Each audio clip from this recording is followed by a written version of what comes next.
Hola a todos y todas, bienvenidos al primer capítulo del podcast El Eco Hablador. Estoy muy emocionada, muy feliz de estar aquí por primera vez grabando. Se cumple esta idea que tuvimos como hace 1 año y medio dentro de 1.5 y feliz, muy feliz de poder estar aquí. En este capítulo vamos a estar hablando de minería submarina, como ya habrán visto en el nombre del capítulo. Y bueno, comentarles de que actualmente en Chile estamos celebrando el mes del mar. Y en conmemoración a ello vamos a estar haciendo más cosas, más publicaciones, junto con nuestros amigos de SOA. ¿Ya? Están todos más que invitados a seguirnos en nuestras redes sociales, principalmente en Instagram, @1.5- y SOA-Chile. En la descripción de este capítulo podrán encontrar cómo se escribe exactamente. Y bueno, nuestro invitado de hoy es Daniel Cáceres. Daniel forma parte de SOA. Ha sido partícipe de diferentes actividades con el gobierno de Perú y representando a su país en diferentes eventos tanto nacionales como internacionales. Es así como ha llegado a ser representante en varias COPs. También ha trabajado y apoyado en diversos proyectos de política marítima, ecoturismo, manejo, educación y comunicación para conservación marina y empoderamiento de jóvenes. Y bueno, ustedes se preguntarán qué es SOA si es que no han escuchado de esta organización antes. SOA viene de Sustainable Ocean Alliance, ya por sus siglas es SOA, que es una ONG sin fines de lucro fundada en 2014. Ya se ha posicionado como una red mundial que reúne a jóvenes líderes, personas del mundo empresarial, defensores ambientales y mentores especialistas. Todos agentes que trabajan mancomunadamente para visibilizar la importancia del océano. Algo como un dato que nosotros aprendimos en esta amistad con SOA es a llamar al mar como el gran océano. Lo encontré como una enseñanza importante para aprender a valorar y a diferenciar que a pesar de que hay varios, por ejemplo, océano marítimo, océano Atlántico, todo está compuesto por un gran océano. Así que muchas gracias amigos por toda su participación y colaboración con nosotros. Y bueno, SOA actualmente conforma su red con más de 7.000 jóvenes líderes y lideresas distribuidas en 165 países. Lo cual encuentro muy feliz, vuelvo a repetir, estoy muy agradecida de haber podido trabajar con Joseph, con Jaco y en este capítulo que tendremos a Daniel Cáceres. Así que nos vamos con nuestra primera entrevista.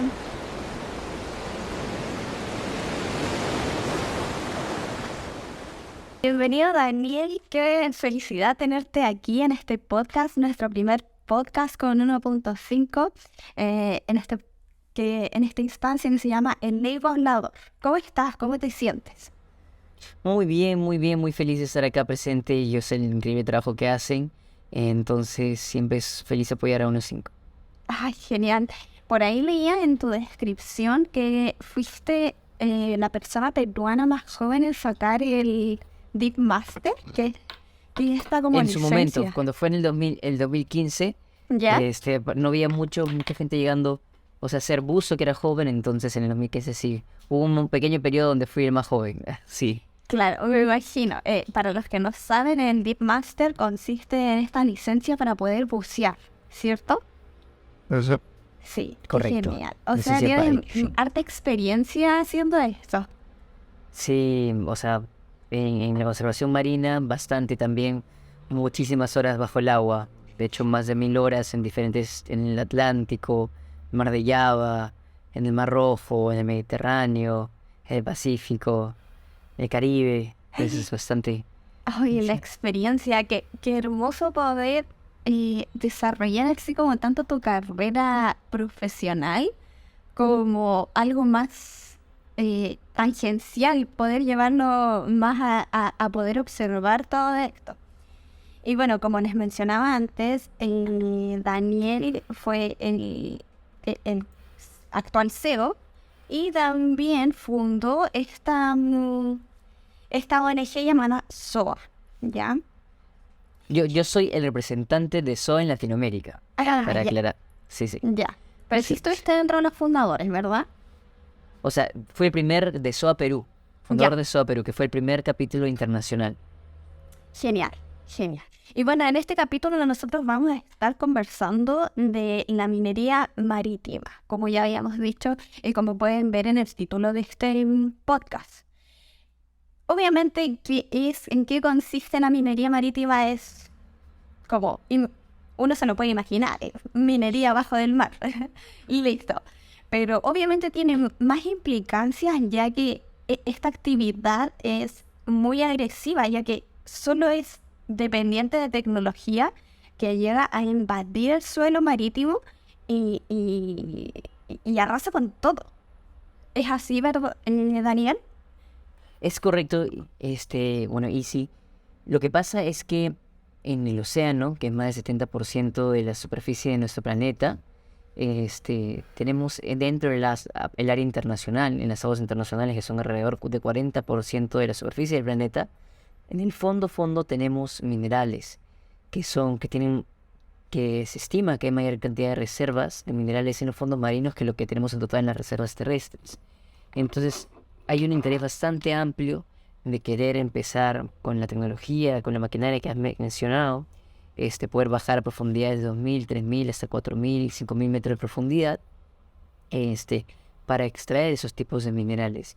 Y es una actividad que todavía no ocurre de manera de explotación comercial, pero se está en fase de exploración, pero ya se están redactando las regulaciones y posiblemente las regulaciones se terminen este año, lo que significa que ya estarían abiertas las licencias de explotación para fin de año, eventualmente. ¿A manos de quién están estas regulaciones a cargo? Es de la Autoridad Internacional de los Fondos Marinos que se encuentra en Jamaica. Ya. La Autoridad Internacional de los Fondos Marinos se encuentra en Jamaica y tiene más de 160 países que pueden ser parte. 31, si estoy equivocado, que son parte del Consejo, y de los 161 que son parte de la Asamblea. Ya, entiendo. Igual yo leía dentro de esto para interiorizarme con el tema y veían que la necesidad de llegar como a necesitar invadir el suelo marino nace de que efectivamente la minería en tierra ya no está siendo tan eficiente, ya no se están extrayendo tantos minerales como los que estamos necesitando actualmente para nuestras mismas necesidades. Claro, la cosa aquí es que, bueno, por un lado, como tú dices, dicen que los ecosistemas terrestres ya se están agotando, y que también es una alternativa para parar y frenar con la minería de los fondos marinos de los ecosistemas terrestres. Dicen, pero la minería en los ecosistemas terrestres genera impactos sociales, generan impactos al ambiente, entonces ya vamos a poder reemplazarla con la minería submarina, que no tiene tantos impactos humanos, pero al fin y al cabo, el problema no es que es una que lo va a reemplazar en la otra, el tema es que la demanda de minerales es cada vez mucho mayor por el crecimiento, por las tecnologías. Entonces, por ende, como la demanda de minerales está aumentando, están buscando nuevas zonas donde puedan hacer extracción de minerales. O sea, por ejemplo, cobalto se estima que para el 2030 aumente la demanda en un 300%. O sea, no es que una va a reemplazar a la otra directamente, pero simplemente que van a buscar nuevos sources o nuevas fuentes de extracción directamente. Claro. Y uno diría, ya, yo estoy súper anexo a esto como que en verdad yo no quiero que suceda, pero finalmente nuestro modo de vivir lleva a que estas cosas pasen porque necesitamos todos estos minerales para tener la vida que llevamos hoy en día, desde la batería de nuestro celular, nuestro computador, para transmitir energía. Todos esos sistemas requieren de estos minerales y al fin y al cabo en eso está sujeto. Sí, el tema es que también, por ejemplo, dicen que necesitamos estos minerales también para la energía, eventualmente limpia, por ejemplo. Que dicen, por ejemplo, vamos eventualmente a necesitar, si en verdad queremos tener una transición energética limpia, vamos a necesitar sacar minerales y con las reservas terrestres no nos va a alcanzar, con lo que queda. y además en verdad vamos a necesitar una gran cantidad de minerales. Pero ya han habido varios análisis, uno de BBF por ejemplo, que dice que si en verdad, por ejemplo, vamos a buscar los minerales que ya han sido extraídos hasta el día de hoy, se puede usar la cantidad de minerales que se salen o sea, no se necesitaría los minerales de los fondos marinos. Además, ese relato de que para mitigar la crisis climática hay que usar minerales de los fondos marinos es un poco, en verdad no tiene mucha lógica, porque al fin y al cabo los ecosistemas de los fondos marinos son los ecosistemas que más secuestran carbono. Tienen carbono secuestrado no solamente de cientos de años, sino de miles de años, y en algunos ecosistemas de millones de años de carbono secuestrado. Empezar esa minería en los fondos marinos no solo para construir para construir la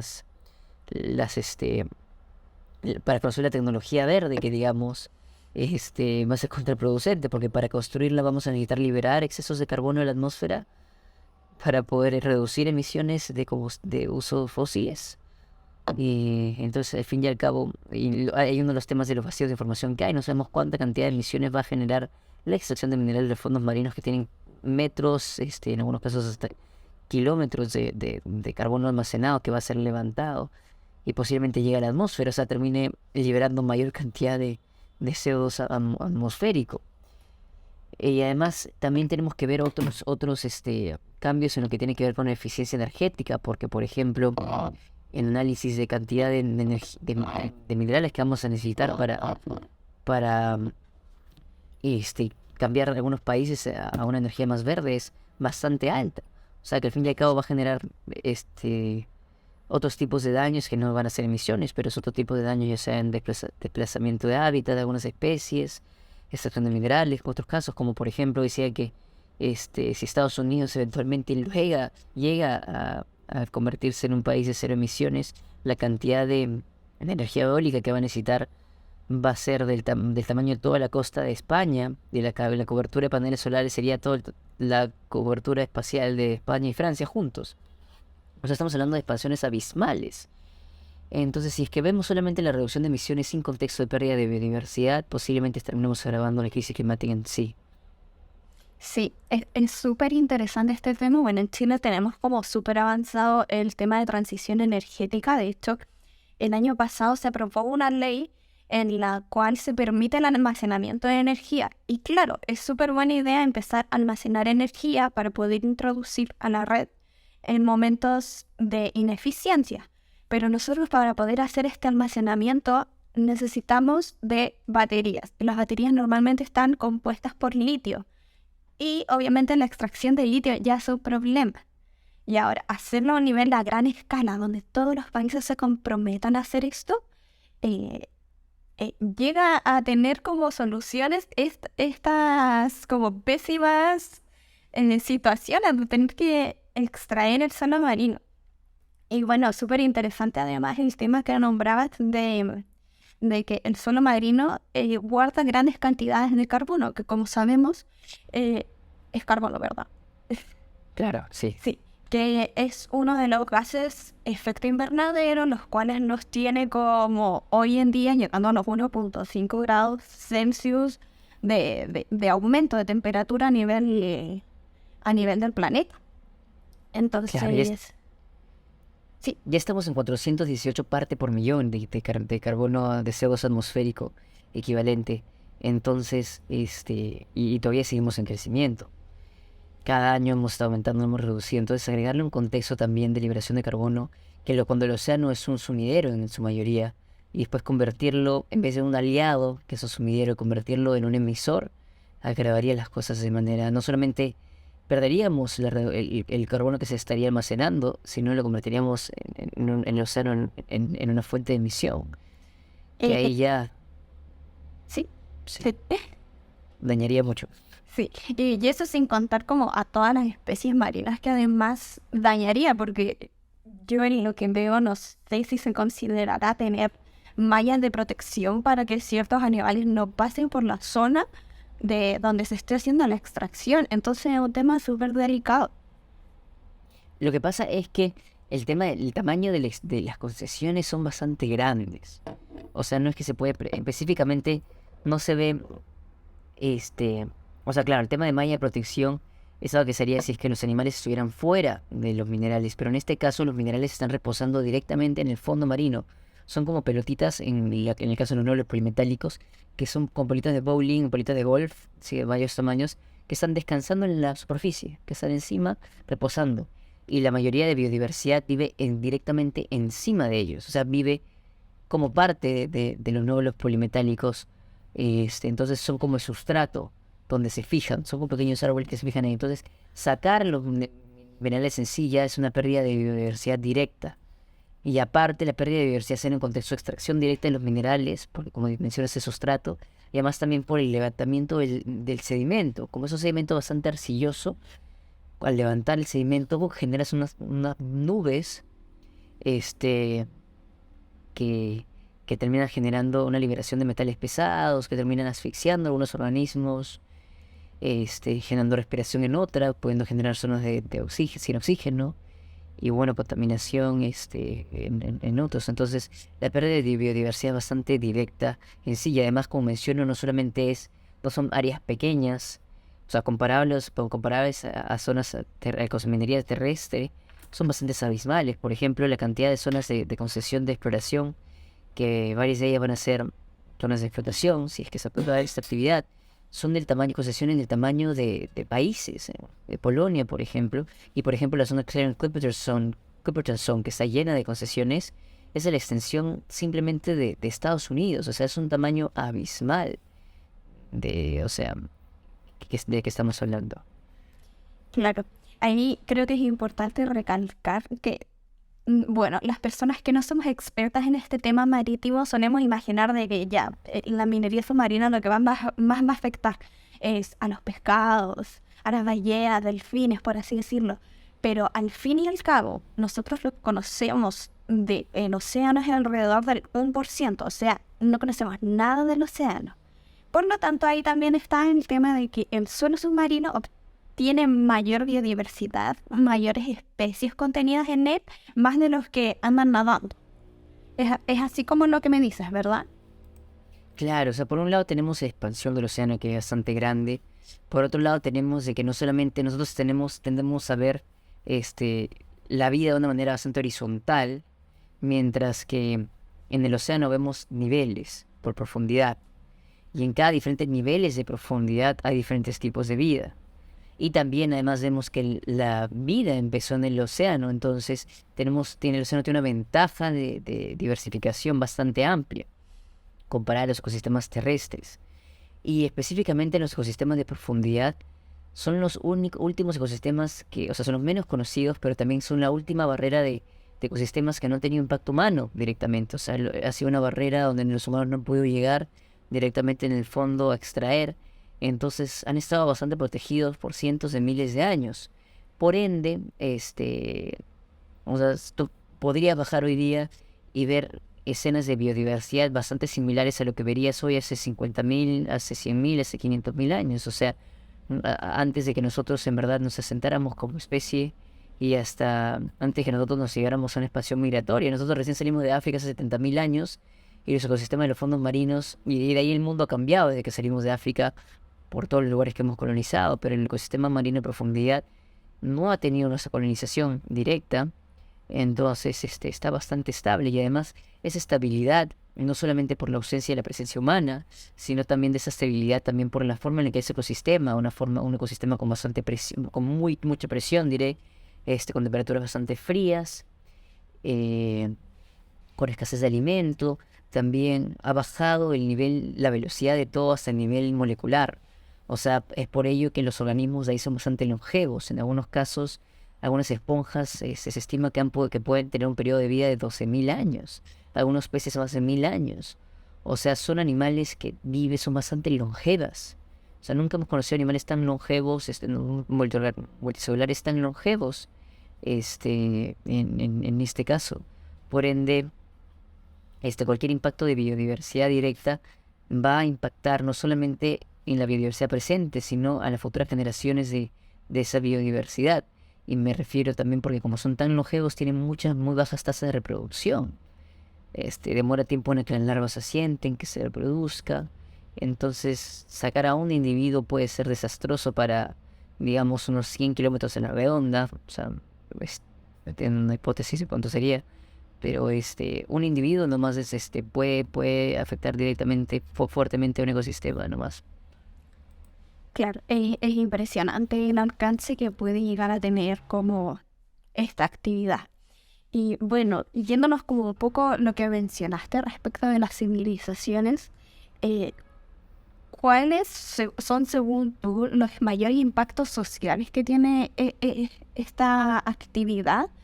Por ejemplo, a los pueblos pesqueros, a las zonas más costeras.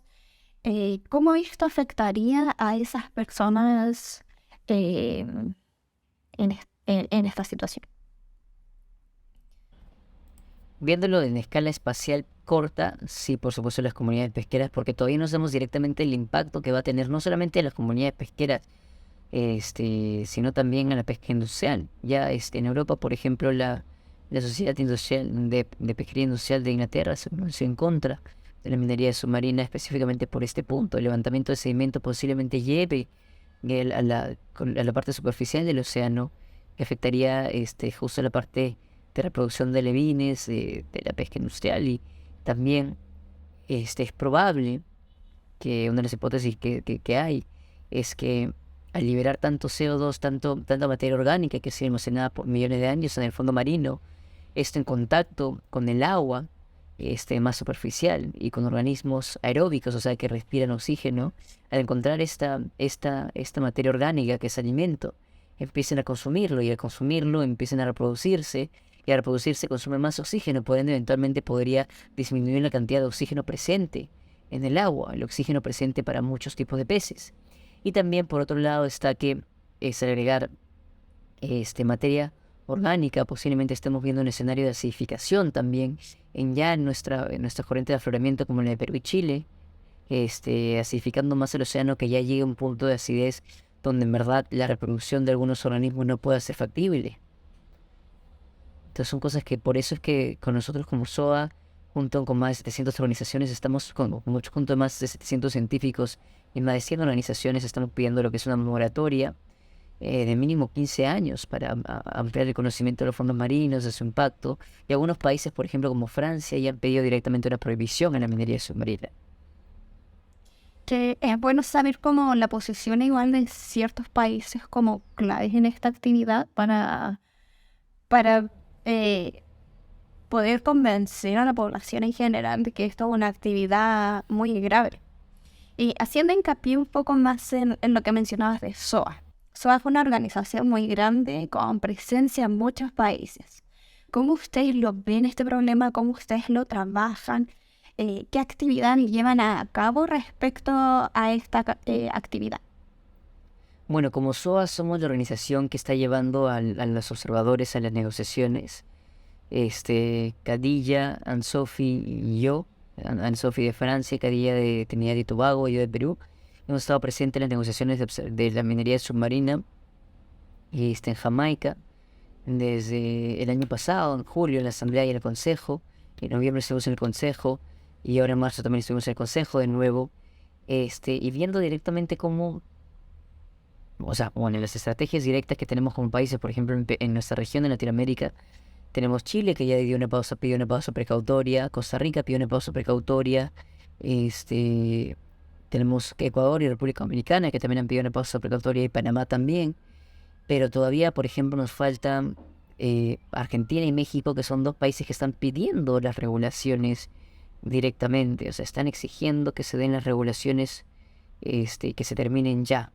Mientras que países como Perú, Colombia, Venezuela, son países que no tienen voto, pero que podrían mandar una delegación observadora a la ISA.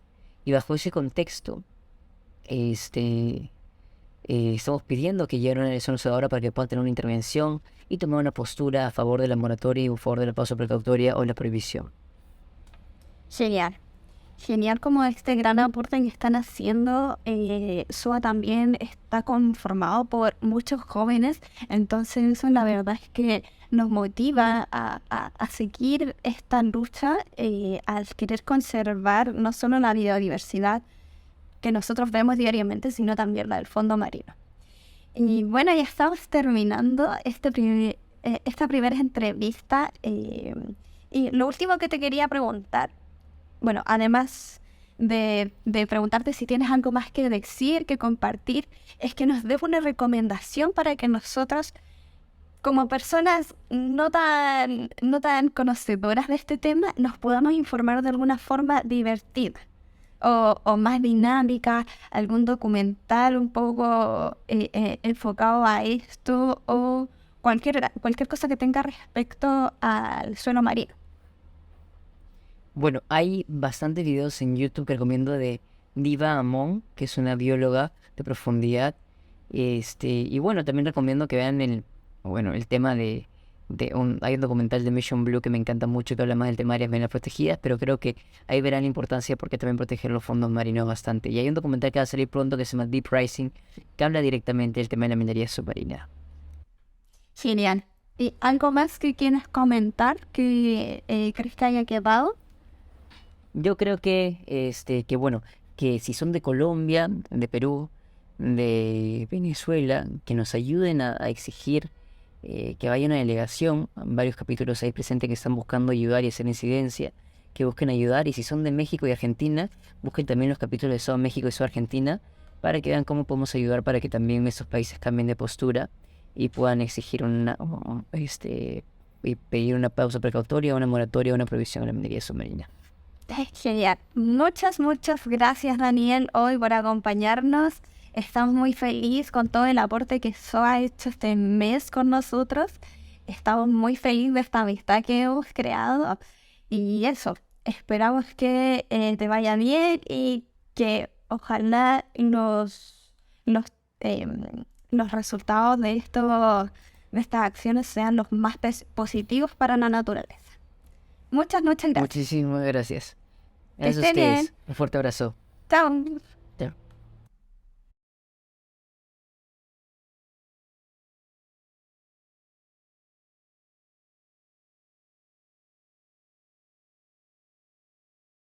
Bienvenido, Daniel. Qué felicidad tenerte aquí en este podcast, nuestro primer podcast con 1.5, en esta instancia que se llama El Negro Hablador. ¿Cómo estás? ¿Cómo te sientes? Muy bien, muy bien. Bienvenido, Daniel. Qué felicidad tenerte aquí en este podcast, nuestro primer podcast con 1.5, en esta instancia que se llama El Negro Hablador. ¿Cómo estás? ¿Cómo te sientes? Muy bien, muy feliz de estar acá presente y yo sé el increíble trabajo que hacen. Entonces siempre es feliz apoyar a 1.5. Ay, genial.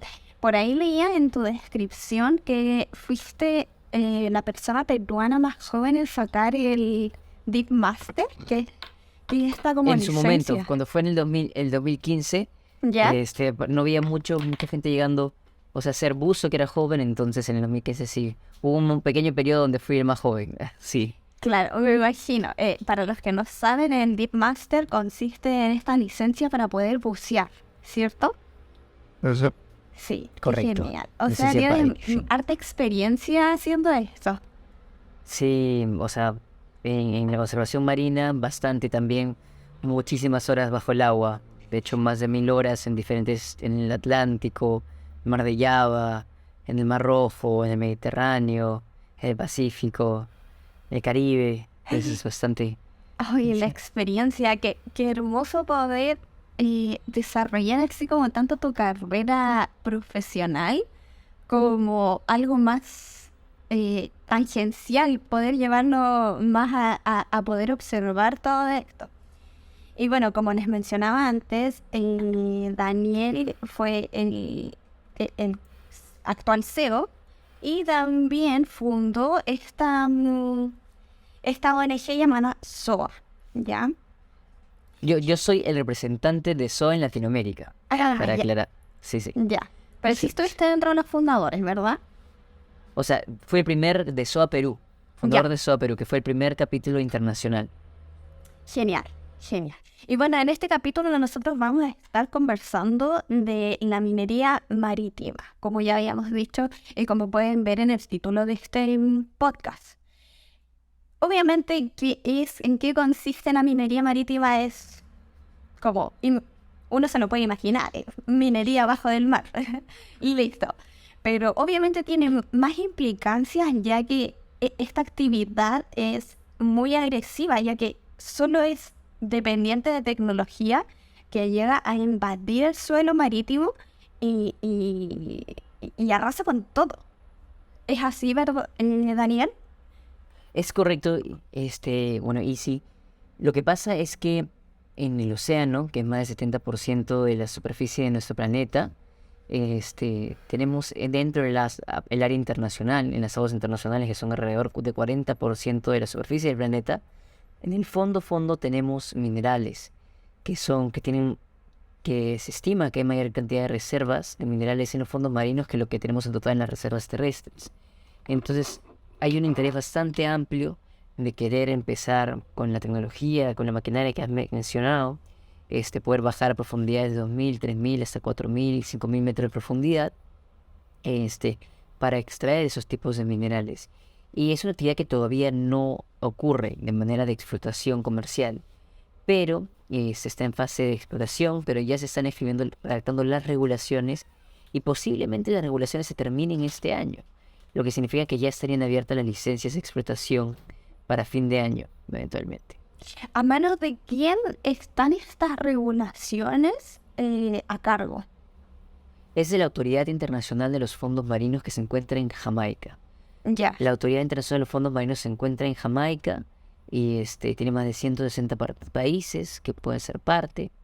31, si estoy equivocado, que son parte del Consejo, y de los 161 que son parte de la Asamblea. Ya, entiendo. Igual yo leía dentro de esto para interiorizarme con el tema y veían que la necesidad de llegar como a necesitar invadir el suelo marino nace de que efectivamente la minería en tierra ya no está siendo tan eficiente, ya no se están extrayendo tantos minerales como los que estamos necesitando actualmente para nuestras mismas necesidades.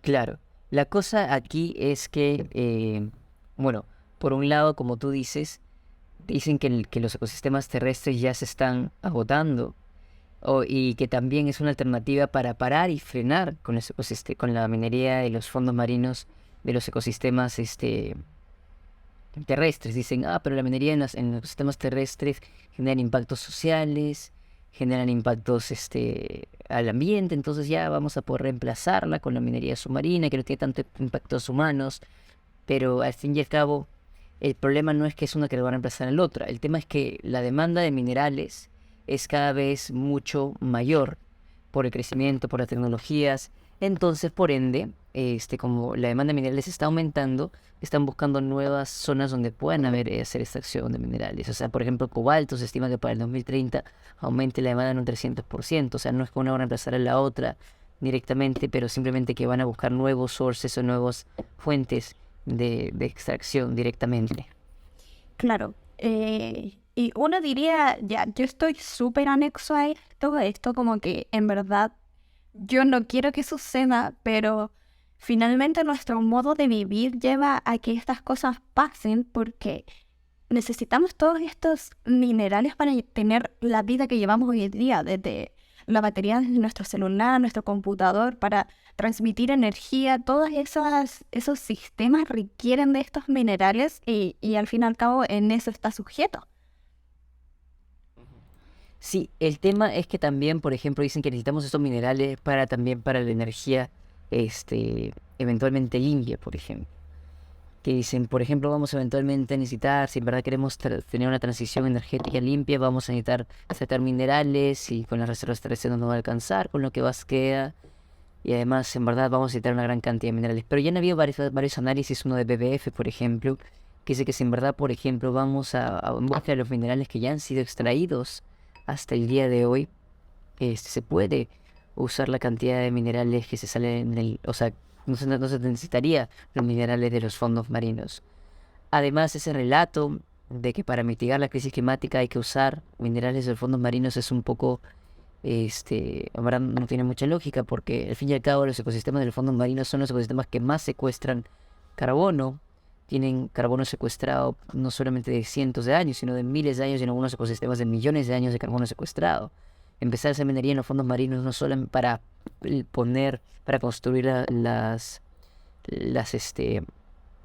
para construir la tecnología verde que digamos, va a ser contraproducente, porque para construirla vamos a necesitar liberar excesos de carbono de la atmósfera para poder reducir emisiones de uso fósiles.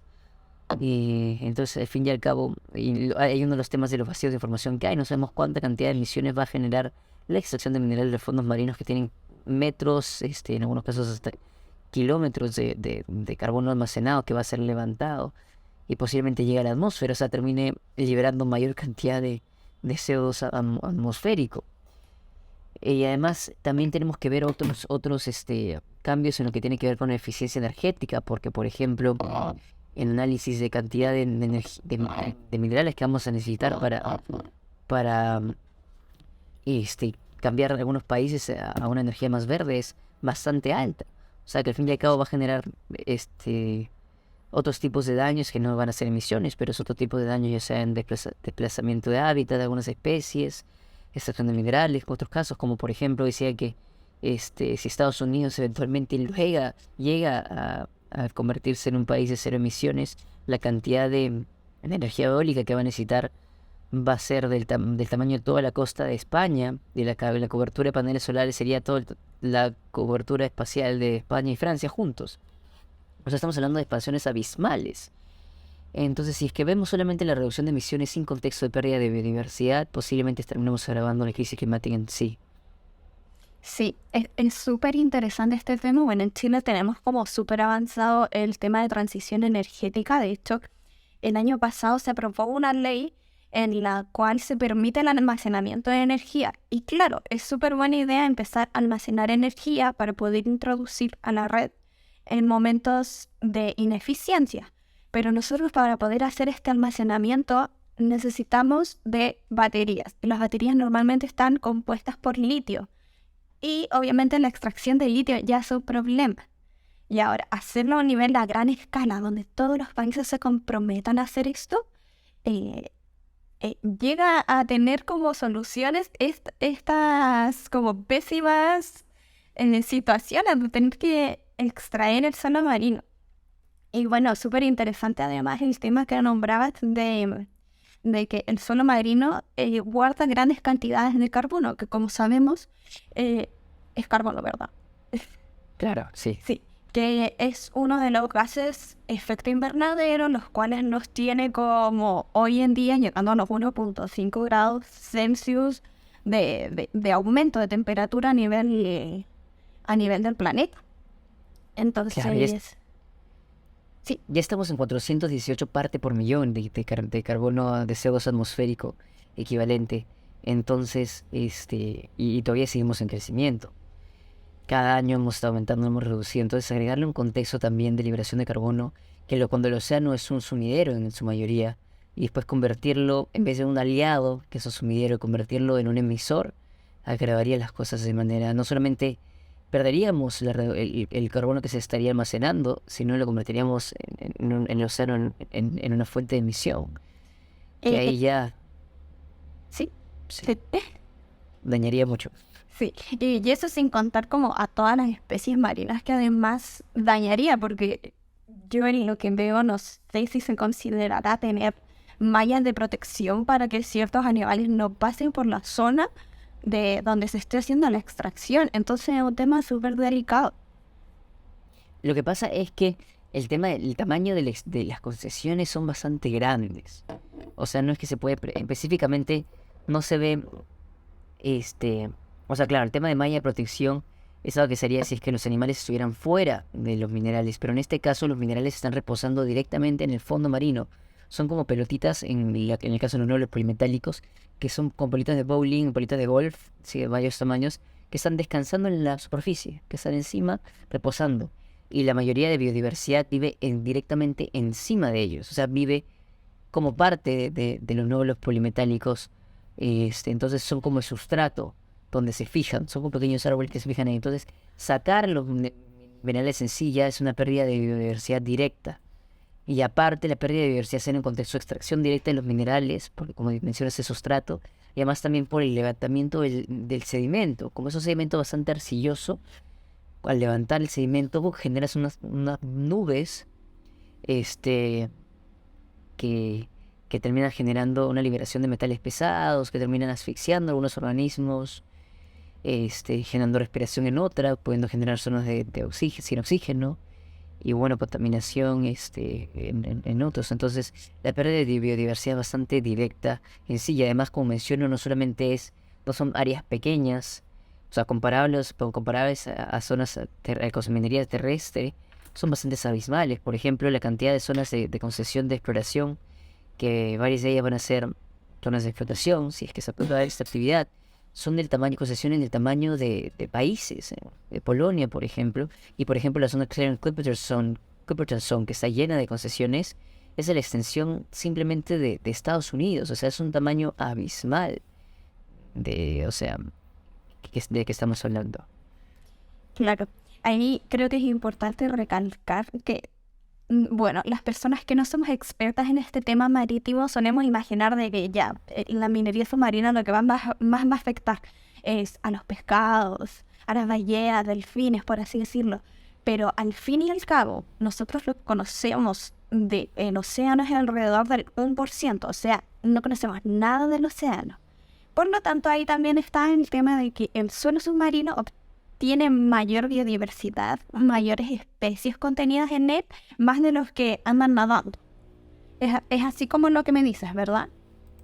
Claro, o sea, por un lado tenemos la expansión del océano, que es bastante grande. Por otro lado tenemos de que no solamente nosotros tendemos a ver la vida de una manera bastante horizontal, mientras que en el océano vemos niveles por profundidad. Y en cada diferentes niveles de profundidad hay diferentes tipos de vida.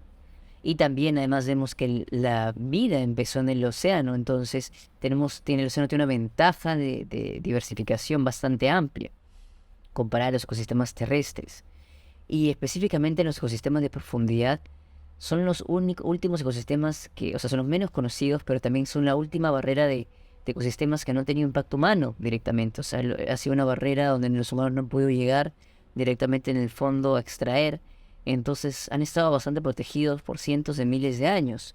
Por ende, o sea, tú podrías bajar hoy día y ver escenas de biodiversidad bastante similares a lo que verías hoy hace 50.000, hace 100.000, hace 500.000 años. O sea, antes de que nosotros en verdad nos asentáramos como especie y hasta antes que nosotros nos llegáramos a una expansión migratoria. Nosotros recién salimos de África hace 70.000 años y los ecosistemas de los fondos marinos, y de ahí el mundo ha cambiado desde que salimos de África por todos los lugares que hemos colonizado, pero el ecosistema marino de profundidad no ha tenido nuestra colonización directa. Entonces está bastante estable, y además esa estabilidad no solamente por la ausencia de la presencia humana, sino también de esa estabilidad también por la forma en la que ese ecosistema, un ecosistema con bastante presión, con mucha presión, diré, con temperaturas bastante frías, con escasez de alimento. También ha bajado la velocidad de todo hasta el nivel molecular. O sea, es por ello que los organismos de ahí son bastante longevos. En algunos casos, algunas esponjas se estima que pueden tener un periodo de vida de 12.000 años. Algunos peces más de 1.000 años. O sea, son animales que son bastante longevas. O sea, nunca hemos conocido animales tan longevos, multicelulares tan longevos, en este caso. Por ende, cualquier impacto de biodiversidad directa va a impactar no solamente en la biodiversidad presente, sino a las futuras generaciones de esa biodiversidad. Y me refiero también porque como son tan longevos, tienen muy bajas tasas de reproducción. Demora tiempo en el que las larvas se asienten, que se reproduzca. Entonces, sacar a un individuo puede ser desastroso para, digamos, unos 100 kilómetros en la redonda. O sea, tienen una hipótesis de cuánto sería. Pero un individuo nomás puede afectar directamente, fuertemente a un ecosistema nomás. Claro, es impresionante el alcance que puede llegar a tener como esta actividad. Y bueno, yéndonos como un poco lo que mencionaste respecto de las civilizaciones, ¿cuáles son según tú los mayores impactos sociales que tiene esta actividad? por ejemplo, a los pueblos pesqueros, a las zonas más costeras. ¿Cómo esto afectaría a esas personas eh, en esta situación? Viéndolo en escala espacial corta, sí, por supuesto, las comunidades pesqueras, porque todavía no sabemos directamente el impacto que va a tener no solamente a las comunidades pesqueras, sino también a la pesca industrial. Ya en Europa, por ejemplo, la Sociedad Industrial de Pesquería Industrial de Inglaterra se pronunció en contra de la minería submarina específicamente por este punto. El levantamiento de sedimento posiblemente lleve a la parte superficial del océano, que afectaría justo la parte de reproducción de alevines, de la pesca industrial, y también es probable que una de las hipótesis que hay es que al liberar tanto CO2, tanta materia orgánica que se almacenada por millones de años en el fondo marino, esto en contacto con el agua más superficial y con organismos aeróbicos, o sea, que respiran oxígeno, al encontrar esta materia orgánica que es alimento, empiezan a consumirlo y al consumirlo empiezan a reproducirse y al reproducirse consume más oxígeno, por ende eventualmente podría disminuir la cantidad de oxígeno presente en el agua, el oxígeno presente para muchos tipos de peces. Y también por otro lado está que es agregar materia orgánica, posiblemente estemos viendo un escenario de acidificación también en nuestra corriente de afloramiento como en la de Perú y Chile, acidificando más el océano, que ya llegue a un punto de acidez donde en verdad la reproducción de algunos organismos no pueda ser factible. Entonces son cosas que por eso es que con nosotros como SOA, junto con más de 700 organizaciones, junto a más de 700 científicos y más de 100 organizaciones, estamos pidiendo lo que es una moratoria de mínimo 15 años para ampliar el conocimiento de los fondos marinos, de su impacto. Y algunos países, por ejemplo, como Francia, ya han pedido directamente una prohibición a la minería submarina. Que es bueno saber cómo la posición igual de ciertos países como claves en esta actividad para poder convencer a la población en general de que esto es una actividad muy grave. Y haciendo hincapié un poco más en lo que mencionabas de SOA. SOA es una organización muy grande con presencia en muchos países. ¿Cómo ustedes lo ven este problema? ¿Cómo ustedes lo trabajan? ¿Qué actividad llevan a cabo respecto a esta actividad? Bueno, como SOA somos la organización que está llevando a los observadores a las negociaciones. Khadija, Anne-Sophie y yo, Anne-Sophie de Francia, Khadija de Trinidad y Tobago, yo de Perú, hemos estado presentes en las negociaciones de la minería submarina en Jamaica desde el año pasado, en julio, en la Asamblea y en el Consejo. En noviembre estuvimos en el Consejo y ahora en marzo también estuvimos en el Consejo de nuevo, y viendo directamente cómo, o sea, bueno, las estrategias directas que tenemos como países. Por ejemplo, en nuestra región de Latinoamérica, tenemos Chile, que ya pidió una pausa precautoria. Costa Rica pidió una pausa precautoria. Tenemos Ecuador y República Dominicana, que también han pedido una pausa precautoria, y Panamá también. Pero todavía, por ejemplo, nos faltan Argentina y México, que son dos países que están pidiendo las regulaciones directamente. O sea, están exigiendo que se den las regulaciones y que se terminen ya. Mientras que países como Perú, Colombia, Venezuela, son países que no tienen voto, pero que podrían mandar una delegación observadora a la ISA. Y bajo ese contexto, estamos pidiendo que llegue una delegación observadora para que puedan tener una intervención y tomar una postura a favor de la moratoria y a favor de la pausa precautoria o la prohibición. Genial. Genial como este gran aporte que están haciendo.